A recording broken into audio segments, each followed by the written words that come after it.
Hello everyone, চলে এলাম আগের ভিডিও নেক্সট পার্ট নিয়ে। তো আগের পার্টে বলেইছিলাম আমি চলে এসেছিলাম বম্মার বাড়িতে গৃহপ্রবেশে, আর সেখানে এসে ঠাকুর দর্শন করে নিলাম উপরে এসে, আর সাথে আমার ভাইয়েরও দর্শন হয়ে গেল। তো যাই হোক, এখানে একটু ঠাকুরটাকে দেখছিলাম আর সাথে উপরটা একটু ঘুরে দেখাচ্ছিলাম তোমাদেরকে।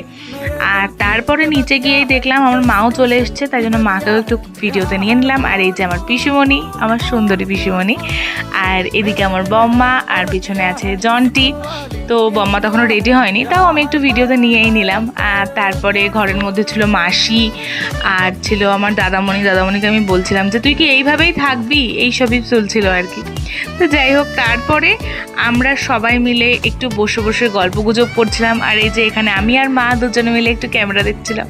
তো তারপরে এখানে সবাই খেতে বসে গেছিলো, আর এরা হচ্ছে আমার ভাইয়ের সব বন্ধু বান্ধবীরা। তো আমি ভাইকে বলছিলাম যে ওদের কাছ থেকে একটু রিভিউ নিই, কেমন লাগছে সব খাওয়া দাওয়া করে। তো ওরা বলছিল ভালোই লাগছে, আগে খাবারটা খাই তারপর তো বলবো। তো আমরাও খেতে বসে গেছিলাম।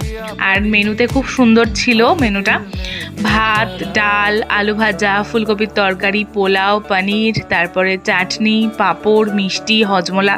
তো খুব সুন্দর খেয়েছি আমরা। তারপরে খাওয়া দাওয়া সেরে আমরা উপরে যাচ্ছিলাম একটু ছবি তুলবো বলে। তো বেশ কয়েকটা ছবি তুলেওছি, তারপরে একটু বসে গল্প করছিলাম।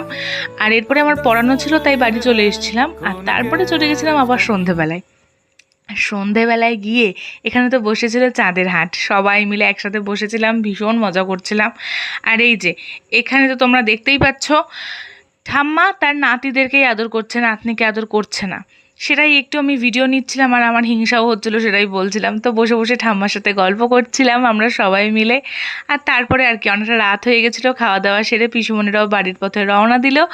সকলকে টাটা বাই বাই করে দিলাম, আবার খুব শিগগিরই দেখা হবে এই আশায় আমরাও সকলকে টাটা বাই বাই করে অনেকটাই রাত হয়ে গেছিলো বাড়ি আসতে। তো তারপরে আমরা সবাই বাড়ি চলে এলাম। কেমন লাগলো ভিডিওটা অবশ্যই জানিও। বাই।